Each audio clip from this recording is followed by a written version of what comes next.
In 2006, Dos Equis Beer launched the wildly popular Most Interesting Man in the World advertising campaign. The ads featured an actor playing a charismatic gentleman with a wealth of incredible experiences and stories. This campaign could have been inspired by our guest today because he's the real deal. From writing speeches for sitting senators and presidential candidates to acting as vice president of Channel One News to writing the teleplay that earned Kyra Sedgwick her first Emmy nomination, writer and activist Roger Wolfson has been in the room where it happens, achieving remarkable success in the fields of news, politics, and entertainment. Roger has also worked as a civil rights attorney, founded a strategic consulting firm, and he has appeared on NBC, CNN, and MSNBC. Oh, and in case this isn't enough for you to consider him at least one of the most interesting men, he also sailed a catamaran halfway around the world, which I'm pretty excited to dive into. And while all of the above is truly impressive, another salient piece of Roger's story, deserving of recognition, something we are really happy to discuss with him today, is animal rights activism. In fact, he was even appointed as Commissioner of Animal Services for the city of Los Angeles by Mayor Eric Garcetti, where he fought to establish and maintain Los Angeles as a no-kill city shelter and implement a plant-based diet for shelter dogs. It would take literally weeks to cover all the ground we want to cover with this amazing guest today. So let's dive in. Welcome, Roger, to the show. Oh, thank you so much. It's such a pleasure to be here. And thank you for having this show. I'm a big fan. Oh, good. Well, you're forever the Dos Equis guy now to me after that intro was written, because it's like, that's so perfect. We have to give a shout out to Justin who wrote that. I thought he nailed it the first time I read it. I'm like, that's it. That's what I'm gonna call Roger now. But okay, so the actor who played that character on the commercials lived on his sailboat in Marina del Rey, right near my sailboat in Marina del Rey. There you have it. He was probably channeling you when he was shooting that. Okay. Who knows? Oh gosh. Well, there's a lot of places that we could start with this interview, and we're going to traverse a lot. But one thread that obviously weaves its way throughout most of these remarkable life experiences that you've had is that you have either been veg or vegan for most of your life, veg for 30 years, vegan for 11. And you have fought for the rights of animals for all of those years. I'm curious really, how did you first become a person whose ethics, because I'm just going to say ethics in politics and TV, not so much, right? It's not really steeped with people in ethics, but your ethics are so much a part of your identity. How did that light get lit? Well, that's a beautiful question, and thank you for it. For me, it was real simple. I think that because my father was a professor of Yale and a cardiologist, and my mother was an attorney and a feminist and very active and engaged in the community, I think they just sort of instilled in me that there was such a thing as basic good citizenship. I think that was in the water I drank when I grew up. Just basic good citizenship. They didn't make that connection, though, to animals. In fact, nobody in my community did. I was the first vegetarian that I knew.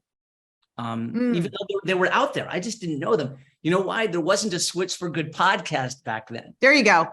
So I couldn't find my people. But I certainly knew from a young age that eating animals didn't feel right. Just didn't feel right. And when I stopped, and I should say also that I was actually an underachiever in high school. I wasn't really focused. I didn't really have discipline. I discovered my discipline in the gym in college, which I think speaks to both of you because you're both physical fitness advocates, athletes, and beautiful. So I think that you understand what that meant. I mean, I found my discipline by working out. So during that process, and after I'd packed on about 20 pounds of muscle for a scrawny kid from New Haven, I felt good about myself for the first time. And I learned that if you work hard, you get results. I then decided to stop eating meat, and I lost a lot of muscle because I didn't know what to do. There was nobody telling me to supplement more protein, where to get vegan protein. I basically just cut out the protein and was subsisting on starches. I was a vegetarian that didn't eat vegetables. And what was the catalyst for you to get, especially since you were so into lifting weights and things, what was the catalyst that made you give up meat? Well, part of it was a spiritual practice, which was that at the time I was interested in studying under a particular Buddhist teacher who would only accept their students who were vegetarian. As far as I knew at the time, the word vegan didn't exist. And so I stopped eating meat in order to study under her, but then never studied under her. Oh. It just felt right to do it, even though it wasn't working for my body. So had I the role models, like if I had you, Dotsie, in my life back then, I never would have lost the muscle, and I would have probably been more positively reinforced. And I would have learned about the variety and nutrition and how eating can really impact every aspect of your life. And I became healthier when I became vegetarian, but only to a point. I spent like 20 years as a vegetarian being pretty healthy. And then do you both know Lisa Bloom and Braden Pollock? I know Lisa. Lisa Bloom is a huge civil rights lawyer, and they're incredible plant advocates. They were over my house one night, and they just asked me, "Why are you vegetarian, not vegan?" And I didn't have an answer. It's almost like no one had ever asked me. No one had ever brought it up. And then Braden gave a very famous speech he has about how milk is pus. Don't you know that milk is pus? And then he went off on that, and that was it. I never had dairy was gone after that. And then real health came out. Then I became leaner, and then I became stronger, and then I became more resistant to illness, and then it was all great. But as you know, one of the great things, you mentioned my sailing halfway around the world, and even going from politics to being a writer. I don't think I would have done those brave things had I not been a vegetarian during a time when it wasn't acceptable. Mm-hmm. That was my first step afield of society or social norms. I had taken a step that people didn't really approve of, didn't really understand, didn't support. And it enabled, and because I felt good about it and it felt right, it enabled me to think, well, what else could I do? Maybe I don't have to spend the rest of my life behind a desk. Maybe the speeches that I'm writing and the law that I'm writing could actually be translated into a different context, and I could write TV shows and movies that share my values and the values I think are important with the world. Mm-hmm. Maybe I could give up my condo. I lived in a renovated cathedral in Washington, D.C. Maybe I could sell that and buy a sailboat and work off the deck of a sailboat, running a political consulting firm while I'm sailing, while I'm sailing the high seas. Mm-hmm. And that all started with the choice of not eating meat. And you mentioned your dad is a cardiologist, and we understand he still eats meat. So what are his beliefs in terms of heart disease, and how do you talk to him about this, or he talk to you, if y'all talk about it? It's a very uncomfortable subject, and I think part of it is because, as you know, our dietary choices are bizarrely personal for so many people. Yeah. And we've been doing them for so long, and we've justified them. So it's very hard to broach the subject with people. And that's one of the reasons why when I work with vegans in the animal rights community, I work on how to tell your own story and not try to persuade anybody. Yeah. With my own father, that's been the scariest of all subjects, because he's somebody who I love, somebody I respect. He has power over me, even if it's historical. And I also, I don't agree with his choices, but I also respect the fact that he's a person of moral fiber. And for the first time in my life recently, I actually helped him write an op-ed talking about, and that was published in the Hartford Courant, that talks about how the benefits to the heart of not eating meat.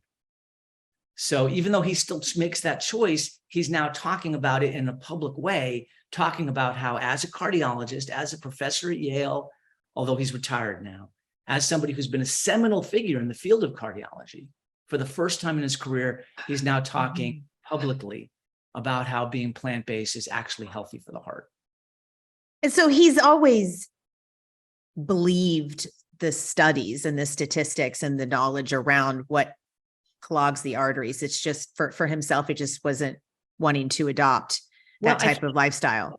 again, I can't speak for him, and it'd be interesting to get him, for him to speak for himself on this, to be pressed on it. But I think he's always known, as cardiologists do, that red meat clogs the arteries and it's not healthy for the heart. But his mantra has always been moderation, not elimination. Yeah, right.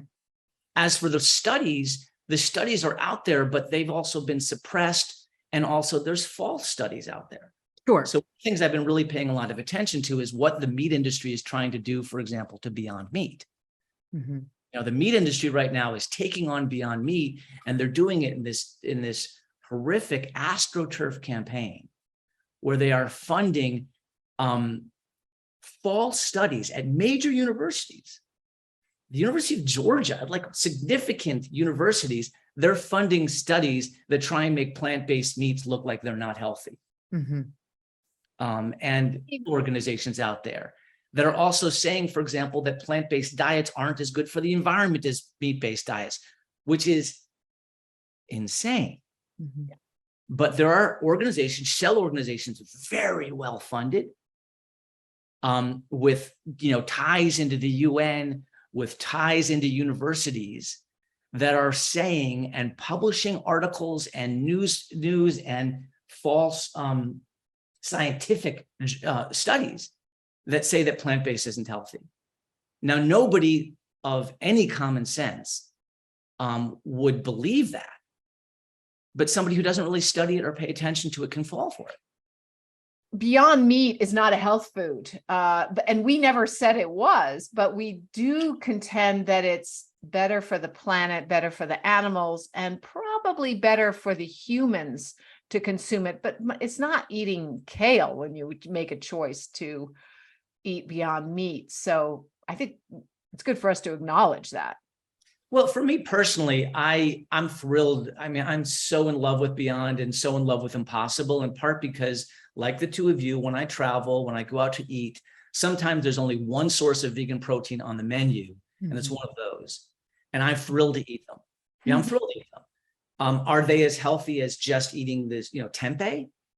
Well, everything that, nothing's as healthy as going straight to the source. But to me, they're healthy. They're good protein. I love them. I believe strongly that we have to support them. I think it tastes good. I mean, to me, also, I don't really need something to taste like a meat product because I've lost my taste for meat. Mm-hmm. Nonetheless, I think that both those products are good tasting and they're relatively healthy, and I enjoy eating them. What upsets me as an animal rights activist, as a citizen, and as a political activist is what the meat industry is doing. The meat industry is intentionally trying to paint these products as unhealthy when they're not unhealthy, and trying to paint them as bad for the environment when they're not bad for the environment, when they're radically better than the alternatives, the meat-based alternatives, just in order to make money. Yeah. And I think really one of the main points that we need to continue to point out that just the general average person doesn't realize, in America anyway, is that the plant-based meats, and cheeses, and milks, by law, have to state every single one of their ingredients. Milk and meat do not. So if you look at a true ingredient list of a hamburger, or let's say a hot dog, because that's about double the list of what's in a hamburger, there are, because we have just made one for milk, and with some folks that have been doing it for processed meat and for, Beyond, and I mean, for the just a regular hamburger, and about 3/4 of the list I can't pronounce. I mean, and that's what's so radical about the fact that they are trying to twist the story, is because they don't ever mention all of the ingredients. I mean, people will even go as far to say, well, gosh, that plant-based food is so processed. I'm pretty sure you had to process the cow to get to your hamburger. Like, it's just, it is like people just aren't even thinking, but we have been sold the lie, and we have been taught not to think for ourselves when it comes to this. But I just, back to the animal rights for a moment. Oh, and by the way, you mentioned pus, and I love it because we have a t-shirt at Switch4Good that states on the back that the FDA allows 750 mLs of pus per liter of milk that you drink. So there is quite a lot of pus in the milk. But the true animal rights activist that burns inside of you, Was that something that happened kind of over time? I mean, I know for me it did, right? Like the rage just started building over a period of time where I'm like, I can't, and I went down way too deep down the rabbit hole, and you can't, it's hard to get back out of that. But being vegetarian and being vegan and doing all that you're doing is one thing, but there's a real intense activist inside of you. Was that born just overnight or over time? I mean, how did that come about? Well, thank you for phrasing it that way. It's definitely built up, and the intensity is built up. And Dotsie, you can probably relate. Yeah. Here I am in Hawaii. And when I go down the beach and I see somebody fishing in the ocean, like there's a big part of me that just wants to shove that person into the water. There's just like, this, like, I can't stand it, and I have to be talked down by my friends, and I call my friends for support. And when I really see, when I pass by a steak restaurant and I smell the smell and I see people going in there with children, it deeply, deeply disturbs me. And it helps feed my spiritual practice, because I need to find a way to come down from that. Yeah. But as to where it comes from, there's so many sources to it. And I think it kind of starts with back when I was working in the Senate. So there was a time for 4 years I was chief counsel to Paul Wellstone, who was the most liberal member of the Senate, and Ted Kennedy, who was the greatest, most effective senator probably in history. I was counsel to both of them. I was working for the Senate Labor Committee, and I was handling issues related to education. That was the primary source. That's when I really started I came to that position because I was attracted to the idea of finding where I could put my lever so I could move the world. What was the silver bullet issue that could really change things altogether? And I figured it was education, because education means values to me, and values mean if you really can help people with the proper values, then they'll behave differently and they'll help save the world, et cetera. So you mean just educate people on that it sucks to eat animals and just health? This was before actually I came around to animal rights. This was just me, what I was doing professionally. I was the chief education counsel to the Senate. Okay. And what happened was people would come in to lobby me. Students would drive across the country to lobby me about education policy. And I would say, respectfully, why are you lobbying me? I'm on your side. I'm probably more liberal than you are. Why aren't you meeting with the Republicans? And their answer was always the same, and it broke my heart. And the answer was, well, they won't meet with us. And that's where I learned the concept of willful ignorance. I realized that these Republicans who I worked with, I had lunch with these people. I had to make deals with these people. These specific Republicans didn't want to hear the other side because they wanted to go to sleep at night.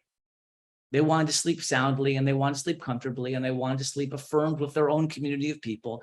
And they didn't want to be confronted with harsh realities that would make them change their minds. Willful ignorance became a little bit of a lodestone for me. I was like, I have to fight against willful ignorance. Then as I became more involved with my own diet and my own awareness, and I started watching some of the great documentaries that you have seen, I became more and more aware, and I realized how deeply the willful ignorance runs when it comes to our diets and to what we're doing to the planet and what we're doing to our consciousness and what we're doing to animals. And then it just built on itself and it reinforced itself. And I was very blessed also to be in Los Angeles during a lot of this period, because Los Angeles has a community that supports this type of thinking. Los Angeles has a lot of very evolved mentality.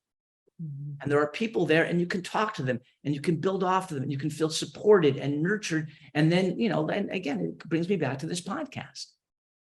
You've got the two of you who are such prominent individuals who have such incredible life experience and prominent life experience. And this is what you choose as the issue to talk about. That inspires me. It reinforces me. It makes me look deeper into the issue. And the deeper you look into it, the more passionate you're going to become. I don't see how there's another alternative, because it's the Holocaust of our time. It's the human travesty among many. I mean, I'm not trying to say that what we've done to Native Americans or what's happening with the Black community or what's happening with all sorts of the community isn't horrible. But raising and killing 59 billion land animals a year and 2.4 trillion sea animals, my God, Yeah. how can any human be who is conscious of that live with it? The scale of it. Yeah. Hey, friends and listeners of the Switch for Good podcast. Yep, that's you. I have some really exciting news. Dotsie and I have started a Switch for Good podcast Facebook group. We created it so we can build a community of fans that will help us improve the show and deliver on the topics that you want to learn more about. So we want to hear what your favorite content is, what you want more of, and what you want less of. And if you like the length of the show, Dotsie and I are always talking about the length of the show, right, Dotsie? Yes. We want to tailor our show around the needs and desires of our incredible listeners, almost 500,000 of you. And it's really simple to join. Just go to our Switch for Good Facebook page. That's Switch, the number 4, and then Good. And then click on groups. And there we are, the Switch for Good podcast chat. You can post directly in the group, share ideas, talk to other listeners, and connect with like-minded folks. So go, run, join our Facebook group and tell us what you want.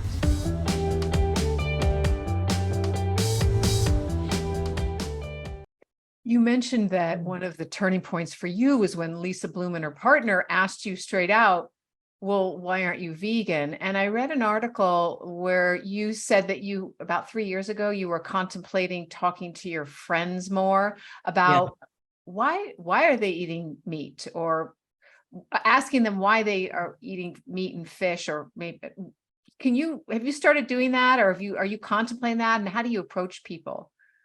Well, part of it is I start with, and it's a very good question, and I'd love to hear advice from the two of you on it too, because it's still something I'm very involved in. Part of it is there's a general sense I'm afraid to broach topics with people because I don't want to lose respect for certain friends, and I don't want to lose certain relationships, and it's such a touchy subject. So I start with, anytime I eat with anybody, I'm always saying, can we go to a vegan restaurant? In part because I get sick of the conversation when they pick the restaurant of, the conversation I have to have with the waiter to try and find what I can eat.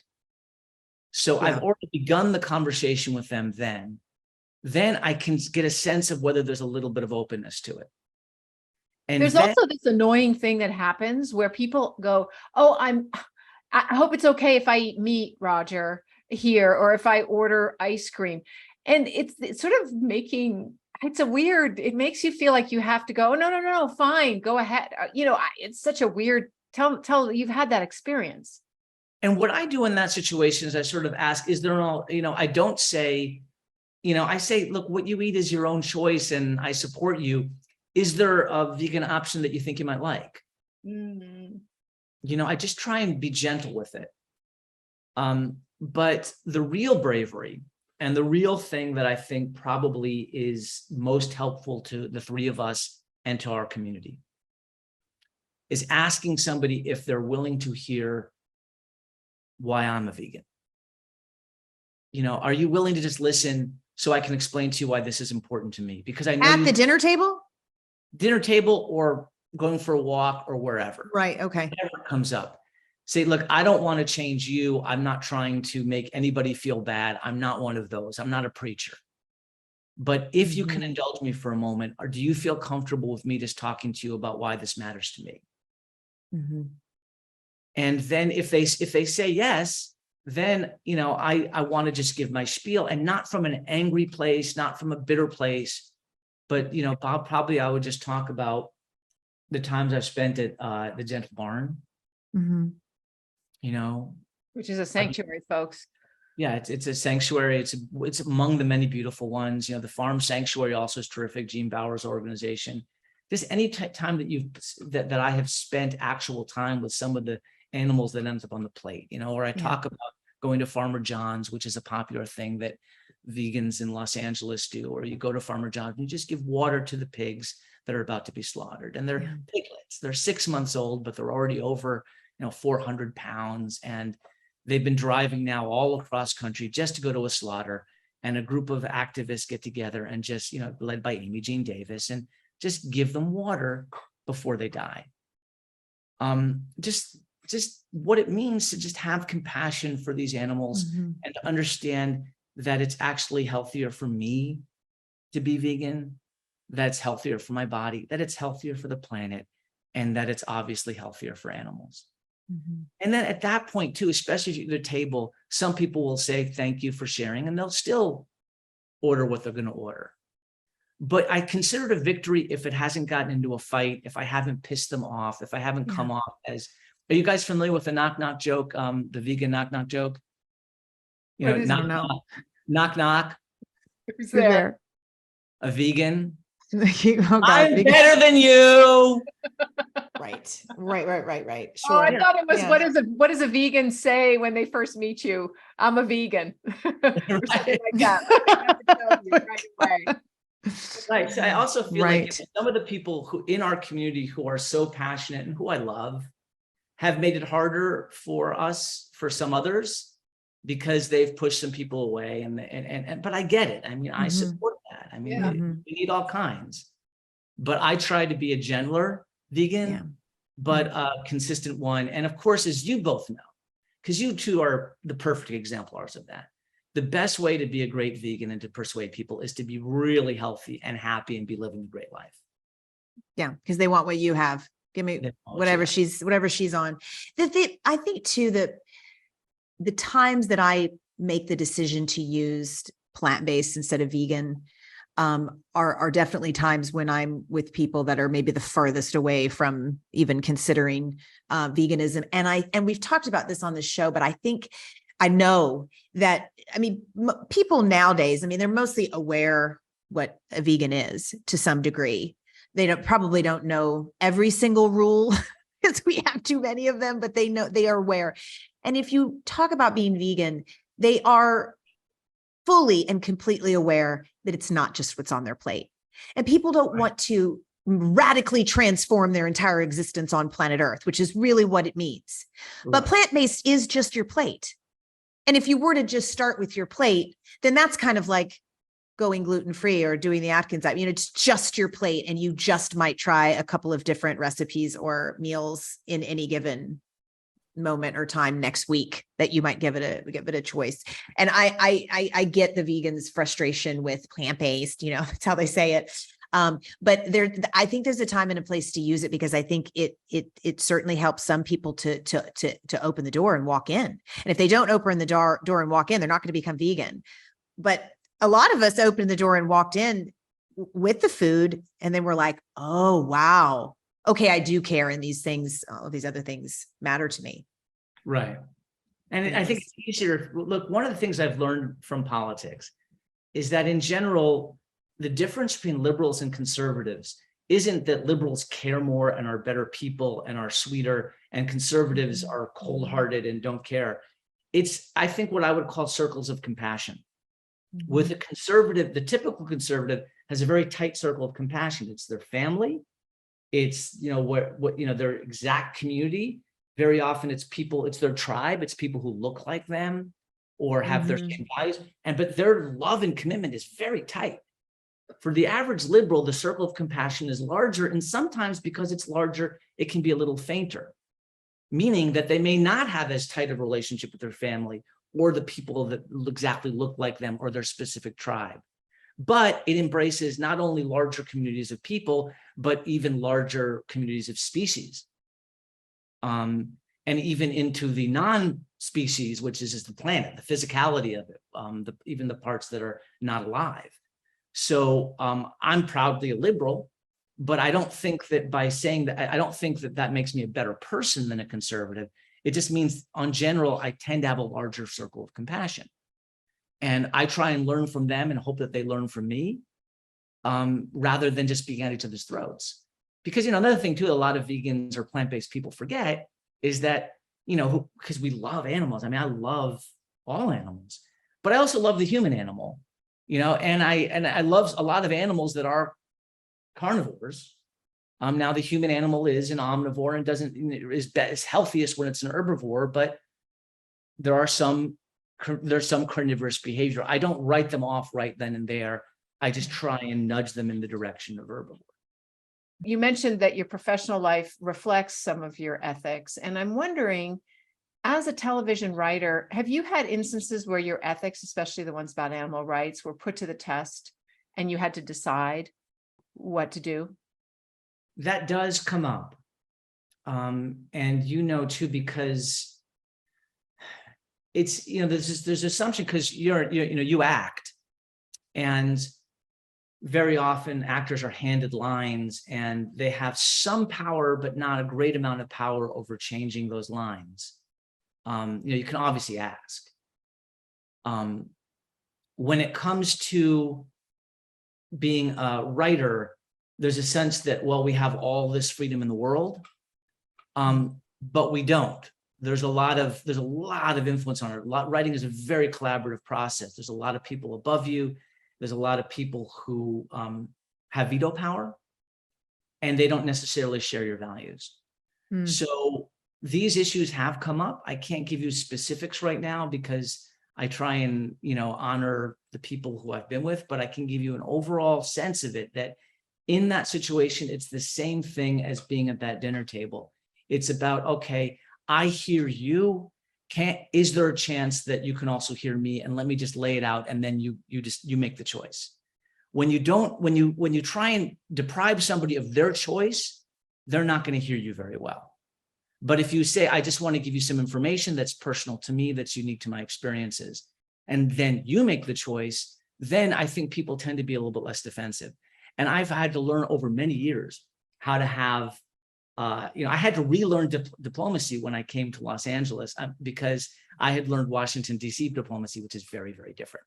In D.C., you're supposed to fight about it. It's an adversarial system. And I also learned that in law school. It's an adversarial system. In Los Angeles, and also in most of life, it's not effective if it's adversarial. It's got to be a group process. You've got to bring people in. Luckily with animals, I had a situation where I was the lead, so I had some pull. And before the show started, I think I might have spoken about this on the show, but there was a horse stampede, and my character was supposed to ride horses, and I don't ride horses. So I just called them up and said, I have an issue with the horse stampede. And also, don't you think it's going to be super hard to get a bunch of horses to stampede and to get horses? And I gave them all these reasons. And so they gave me a motorbike instead. And it worked out just fine. It wasn't integral at all. And afterwards, he said to me, I'm so glad we didn't use horses, because I think there was one horse I was supposed to take out of a barn. That was, we were shooting in Bulgaria, so it was just a barn. I felt okay about, this was not a trained horse. So it was hard enough to get that horse out of the barn. So they were so happy. So working with animals, which is the issue that I deal with a lot, reading scripts, it's not easy. It costs more money often just to get those shots.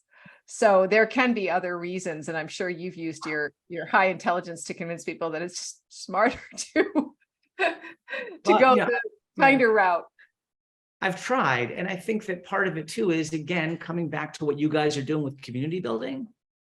The more people hear about it, the more it becomes a concern, the easier it gets. Even the three of us are resting on the shoulders of giants in the field. Who started this off and started raising consciousness back when it was, much, much harder to do. How do you pitch stories related to animal rights? Have you ever done that? Or how have you implemented your values into your work? Or at least written around so they don't clash with your values? The holy grail for me has been to come up with a vegan TV show. Right. And it's hard because, as you know, I mean, people are willing to see, like I wrote for Law and Order SVU, okay? And people would come up to me on the street and they would say, wow, it's my favorite show. I love it. And I would always look at them kind of like, why? No, and it's not like I didn't love the show, and not like I didn't see it was great acting and great storytelling. And really, I think that was some groundbreaking material that we covered. But when you watch that TV show, within the first 45 seconds, you're probably going to see a dead, raped 6-year-old girl. It's like, So like, but that's what you want to tune in on? Okay, all right. God bless you. And I love the fans and I love the show. But it's also like, why are we so okay with that? Or why are we fascinated by that? But if it had been a show where in the first 45 seconds there had been a dead golden retriever, no one would watch it. You know, we have no stomach for the suffering of companion animals. And if it was involved the suffering of a domesticated animal like a cow, or we wouldn't want to know about it. So it's a whole different vocabulary of terms. And it's a whole different range of sensibilities and sensitivities when you're dealing with animal issues. You have to be able to talk a different language, and you have to be able to talk that language in a way that can translate to executives and studio heads and showrunners that may or may not share your values. I think at this point I have I'm working on a project right now in as much as I can during the strike. So it's really just conceptual and I can't really write anything, but I am thinking about an animal rights law show that I think might work. And as soon as the strike is over and I can talk to you about it, I hope you'll have me back so I can discuss it, because hopefully it'll be way. Yeah, you're on. It requires a lot of creativity. The short answer, it requires more creativity, because anytime you try and anytime you want to send a message in writing, you can do it, because every single TV show and movie has a message that it's getting across. Whether it's positive or negative is anybody's guess, but it has a message. When you have an intentional message you want to get across, it just raises your creative bar, because you have to come up with even better characters and an even better concept to make sure that core issue that you love so much stays in. But don't you think it's fascinating that we can have television shows about the head of the mafia and the Sopranos, for example, and they're killing everybody, and a guy in Breaking Bad who's making meth and selling it to kids. I mean, these are anti-heroes, but but you take an animal rights activist. Oh, no, we couldn't have them, because, even though it's so interesting, and I hope, we'll talk, because I think there's some really good ideas about animals and the law and television, because it hasn't been done, because people have been so afraid of it. Well, let me also offer my services to the two of you and also to your audience. I mentor a lot of writers. I really enjoy doing it. And I particularly like working with people and helping people who have something that really is important to say to them. Your average writer just kind of shows up in Los Angeles in their early 20s, works a desk at one of the agencies, and then starts writing. And I think our TV and our movies tends to reflect that. There's a lot of things that are on the air that don't really come from any kind of human deep perspective or worldly experience. So I tend to prefer to mentor people who have some life experience, who have something that's really important to them to say, that's born of their own history and knowledge that I couldn't access. I would need them. If I want to really understand what they're what they care about, I need to see it through their eyes, because I wouldn't have the experience to do it. That's the type of person I like to encourage. And I think that, animal rights activists, people who care about these issues, we need your voices. We need you to care. We need you to, raise the bar creatively. We need you to understand how to do that effectively, so that we can get these stories out there, because, wow, talk about impact. The very first episode of TV show the first episode of TV that I wrote that aired, it starred Viola Davis, and it had a larger audience in one night than all the speeches I had ever written for all the politicians I'd written combined. Wow. And just rewatched again and again and again. It's powerful, this industry. I think it's really important to, remember, and this, you're a writer, but I think that we really want to see ourselves or imagine ourselves in the shoe of the lead, right? Or whoever anything awful is happening to. Like I'm going to say SVU is probably my favorite show of all time. So I'm one of those weird people but like, I've been a 6-year-old girl.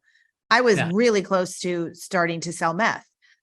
it's fascinating to imagine yourself in the shoes of awful, terrible things. And that's a whole nother psychological deep dive, but I don't know what it's like to be a golden retriever. So I mean, I can't put myself there. So that I just think that's the central piece of this is we are us, we are who we are. And we, have the ability to imagine ourselves in other human shoes, but not necessarily in any other type of shoes. And yet there's examples of times when we do, if you look at, for example, the latest Guardians of the Galaxy, James Gunn was pretty intentional about making that one about the animal that had human characteristics that had been very well anthropomorphized, Rocket. And he also showed some real stories, and his great way of creating a villain was to show somebody who was cruel to animals. Now, if he had, I wish he had made one of those animals a cow. I think there's a bunny, I think, but I don't think that there's a cow. I don't think there's a chicken. It would have been nice if he'd made one of the animals that we eat. By and large, it was more the cuter variety, or the ones we considered cuter. But I think that people do want to, they're fascinated by animals and by other species, and they would like to be in the shoes of them, but they don't really know how to do it in any impactful way. They just do it with anthropomorphization, where they try to make an animal into a human instead of making a human truly into an animal. Yeah. And I think, but that's also why, so I was saying earlier about silver bullet issues. Education was my silver bullet issue. And in fact, I went into TV writing with the same purpose, because I really feel like a lot of education comes from TV and movies. People are being educated. That's where their values are coming from. I now have shifted. The silver bullet issue for me is veganism, is plant-based eating, because it is healthiest for the human species, it's healthiest for the animal species, it's healthiest for the planet, but it's also healthiest for our souls. Over the years, I've become a more spiritual person. I've done a lot more reflection. I've tried to grow as a human being. I've failed at times and I've succeeded in others. But I do believe that when you eat meat, when you participate in that level of hypocrisy and willful ignorance and cruelty, it's damaging to the soul, profoundly damaging. I feel like people need to understand that, because it's happening to them whether they understand it or not. And the more they understand it, the more they can stop doing it, stop participating in that. That would be a good TV show. A lot of people know about the Soy Act that we introduced, that Troy Carter and Nancy Mace bipartisan bill introduced in the House about 6 weeks ago. And the audience is pretty familiar with it. So I'm interested in the political climate and how it's shifted or not shifted in different ways than when you were in your time in DC, because this is my first time doing anything in DC. And, as you well know, it takes forever to pass a bill and only about 7% of them get passed. So we've been working on this alongside Center for Humane Economy for 2.5 years before it was ever even introduced. We tried to get Vilsack to right the wrong, but he just put it back on Congress, even though he had the ability to do it. But when it started going to DC to take meetings with staffers and some House members, and for my first trip, I met with all Democrats, and then the second trip there were quite a few Republican staffers that kind of were that we met with. And what I was, I guess, not shocked, but I wanted to be shocked by it, but I was definitely disillusioned by it, was the conversation needed to almost completely shift from all of the conversations that we'd had with the Dems. And, really this is it's a kid's choice issue, and it is a big time food equity and food justice issue and a dietary racism issue, because we are literally forcing this one drink, the milk from a cow, on every child, 51 million of them, and half of them can't even digest it without really gnarly symptoms because of lactose intolerance. And so that was very much so the key discussion that we had with Dems, and most of the time, or I'll say actually all of the time, we got responses like, what? There's only one choice? There's nothing else in schools besides cow's milk. I mean, a lot of people don't even realize that. Oh my gosh, yes, there needs to be a choice. You're not trying to get rid of dairy, right? We got that a few times. Whereas, no, not yet. But then when we went to the Republican meetings, the conversation shifted completely away from food equity and food justice and onto the waste of the National School Lunch Program and the waste of milk. About just under 30% of the milk cartons in 2019 were thrown away untouched, which is about a $300 million waste issue of our tax dollars being lit on fire, which we know the Republicans don't like that. They don't like big government. And so that was part of the conversation. The other conversation is, calling it a milk mandate, right? They don't really want the government to mandate anything. And so my question is that the new Washington? Was that always Washington? It was so frustrating to me to not be able to have the whole conversation with both sides. Well, first of all, congratulations in a huge way for what you've done. We'll see. Marvelous. What you're saying, it has always been true and has changed. It's always been true in that you have to learn how to speak the language of the party that you're approaching. And you did a brilliant job of approaching the Republicans. Those were two great ways to approach them on that issue. The third that I would have suggested, and you probably already did, would be to also focus on the farmer aspect, that you don't want to just help the factory farms with the animals. There are also soy farmers in people's districts. And there are also others. So you can approach it from that language, but you have to speak their language. That's not new. The difference is the level of false information, which we've never dealt with on that level before. We are now a post-factual society. So now you have to fight against people who firmly believe that something is fact when it's not even close to being a fact. That's much harder. And the level of vitriol is greater, and the lack of partisan, and the fact that people are just more obstinate. They just don't want to know. So it's become even harder. You have to push the ball you have to push a heavier boulder up the hill. But I'm going to give you an analogy that I think will help your listeners, so they can understand how they can be involved in politics with an analogy that really probably hits home for them. Mm-hmm. Think about politics like Netflix. I've never said this before, so I hope I get this right. But you know how Netflix doesn't need to have a show that everybody watches? They just need to have, in order for Netflix to be successful, they just need a show that lots of people are committed to watching, that a category of people really want to watch. So, because then that just expands their umbrella. That's why there's lots of genre shows out there, like really specific categories. That's one of the reasons why I think a vegan show can work, because there's a large vegan community. But politics is the same way. The gun rights are not something that the entire country wants. But the people who are gun advocates are incredibly well organized. They're single issue voters, and they donate money, they protest, they're dependable. So everyone has to suck up to them. I want the animal rights community to follow that model, which is whether we represent a majority of people or not. We don't need to. We can represent only 2% of the country, but I think we're closer to 6% right now and growing. We're the fastest growing dietary segment. But if we really behave as a group and we make it clear, if you want our money, our donations, if you want our votes, this is what you've got to do for us. If we behave the way the gun rights community does, then we become a force to be reckoned with. So think about Netflix. It's that you don't need to be the show that everybody watches, but you need to be a show that your category of people religiously watch. That's how you have political power. You don't need 50% plus one. You can do great with 1% if that 1% is organized by things like Switch4Good, by the AVA conference that's coming up in a couple of weeks. I'll be speaking at, and I'm sure the two of you will be either speaking or present.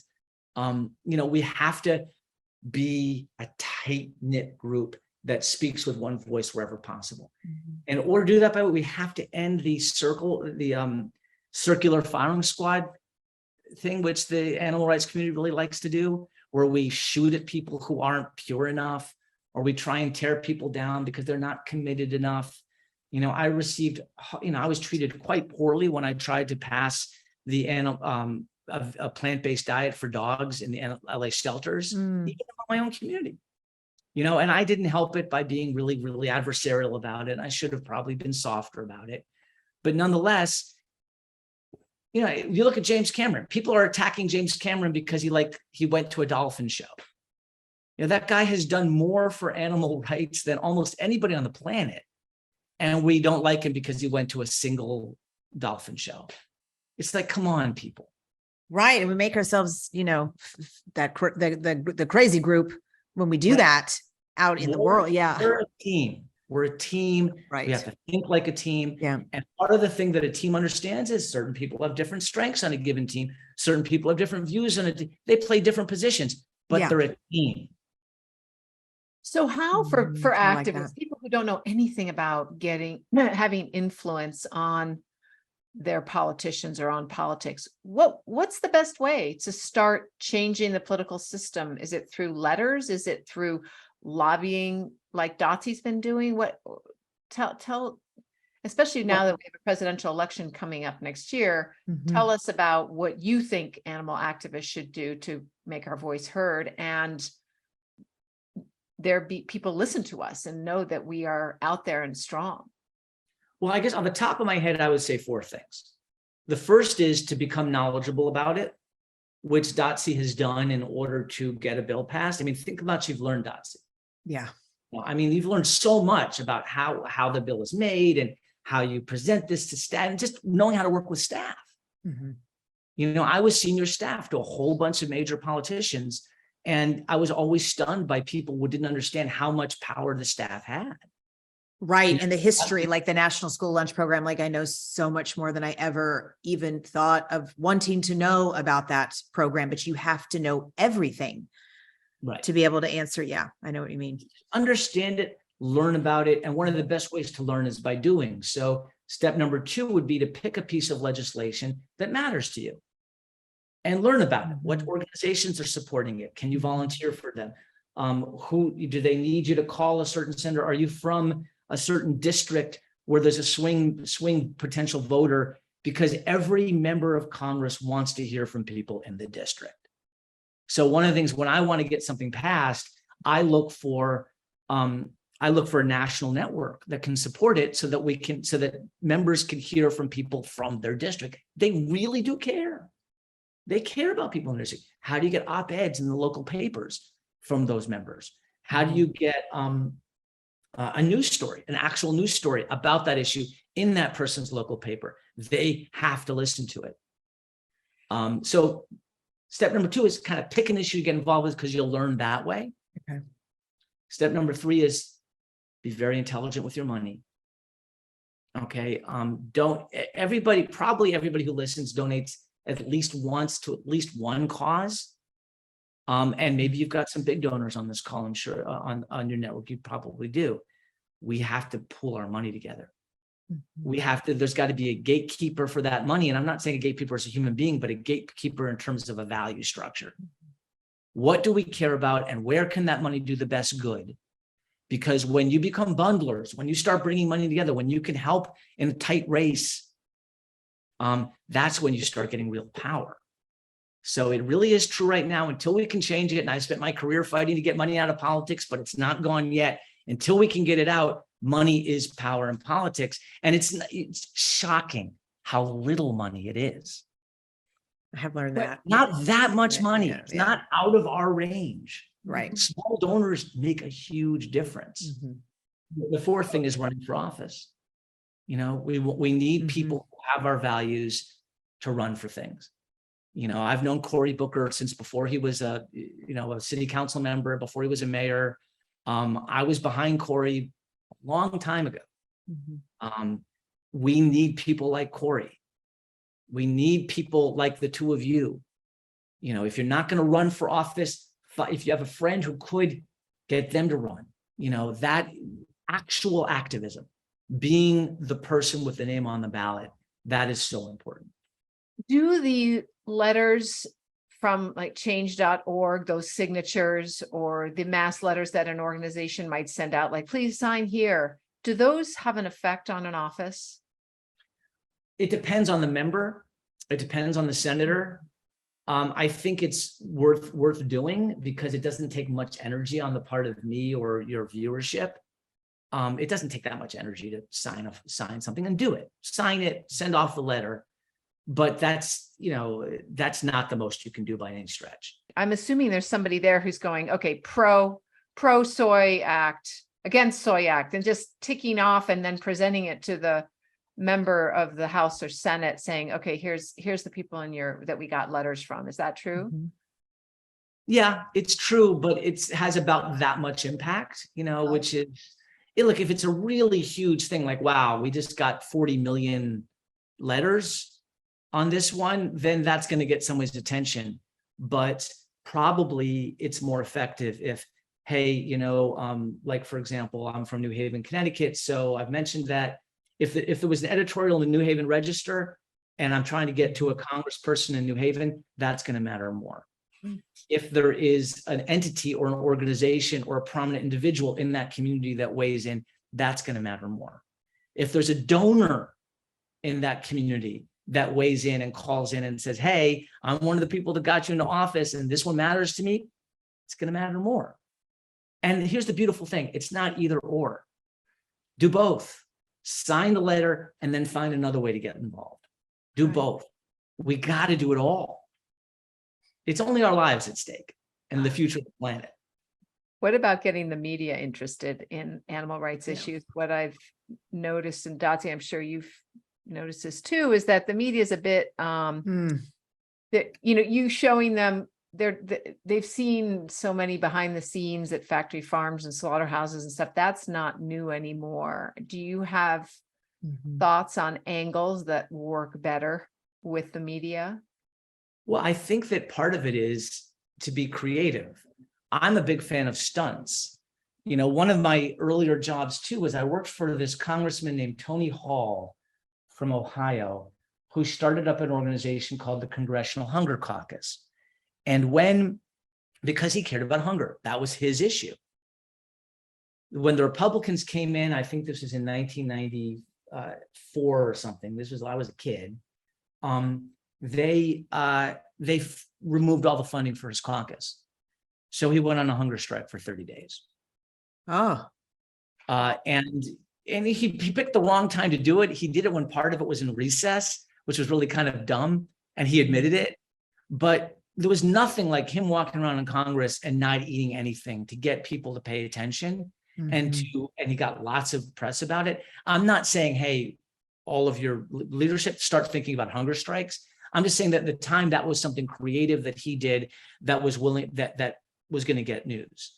I'm a big believer in peaceful protest. We don't do enough of them in this country. Sit-ins. I think stopping traffic when you can stop traffic. Rallies. But also I think that it's more about thinking about what you can do, who what your personal story is, and thinking about how you can use that to get attention. And I think that's an individual concern for everybody. So if I'm listening to this and I'm like, I really want to support Dotsie's bill, what can I do? Well, do you have a student, or are you a student at a school that only provides milk? Can you call up a reporter from your local paper and say to that reporter, I'm going to show up tomorrow with enough, I'm going to spend all my allowance or all my, all this amount of money, and I'm going to go there and I'm going to distribute soy milk to all of my students. Can you cover it and see how that happens? And can you bring a camera crew? What's going to happen? Am I going to be stopped at the door? Am I not going to be allowed to do it? Is there going to be a fight? Are people going to get pissed at me? Is they going to throw stones at me? Are they going to throw epithets at me? What's going to happen? That sounds like a public interest story. just things like that. Be creative. Look at your own life. Look at your own sphere of influence. Yeah. I'm going to Washington in about 3 weeks with the lovely young lady, Marielle Williamson, who that may ring a bell, who sued the LA Unified School District for not being able to table on plant-based milks because they told her that she could, but she had to also talk about how wonderful dairy was. And she sued for First Amendment rights. And she was on the podcast a couple weeks ago. And so she's really interested in going to Washington, talking about this issue. And that's a perfect example of what you're saying. It's like, and it's also, I mean, it's she's the one that will be affected if we amend the Russell National School Lunch Act. I'm out. I mean, I know I look really young. No, I'm kidding. But it's the kids that are having these horrendous experiences with milk every day and not having a rightful choice. That's really, really, really good advice. It has me thinking in a few different angles. Before we go, I want to talk about just speech writing, because we mentioned that in the intro, and you've written hundreds probably of speeches that many people might remember. And you're going to speak at the Animal Rights Conference. What are the key elements of a truly great speech? My trade secrets to your entire audience. That's what I'm asking. You can do an outline form. It's okay. I'll tell you, and it's as simple as this, and it's easy to remember, and it works. Okay. I like it. If you're not having an emotional experience telling your story or giving your speech, your audience can't. If you want people to connect to you or your issue or support you or give money to you or vote for you, you need them to have an emotional connection to you.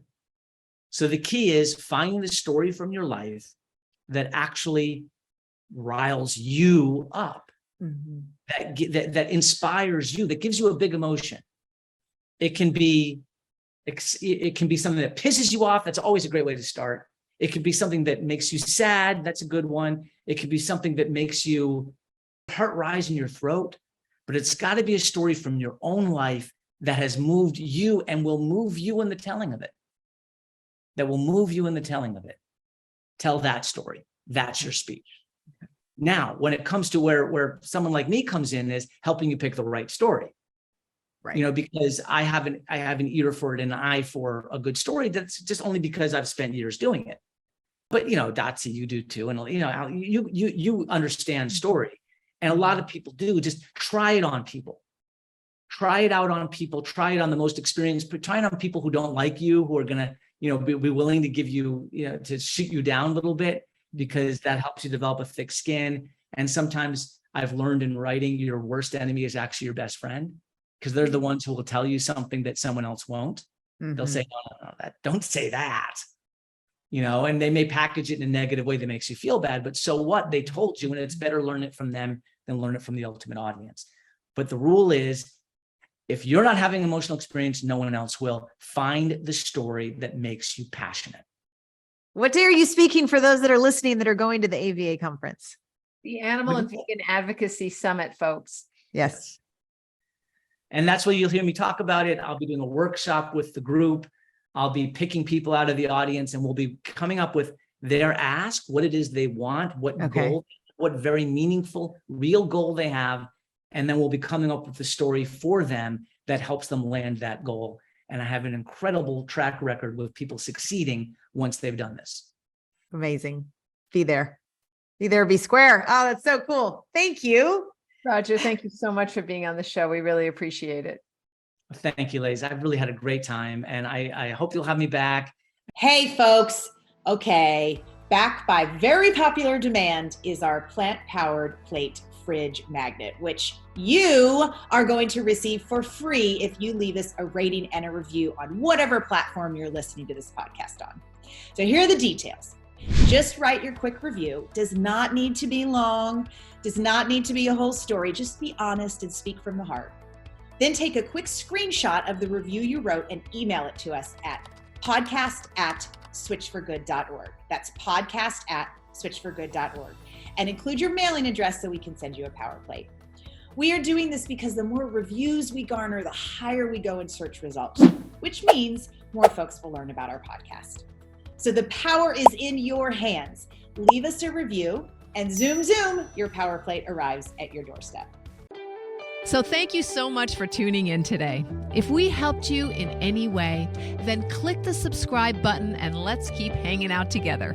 We have so much more to share with you. And if you need more information on actually making the Switch for Good, please visit us at switch4good.org for loads of info. And you can subscribe to our mailing list where you will receive all sorts of super cool gifts, discount codes to our very fave dairy-free products, and a lifetime of powerful health tips. So join us on the journey to Switch for Good. This is the future.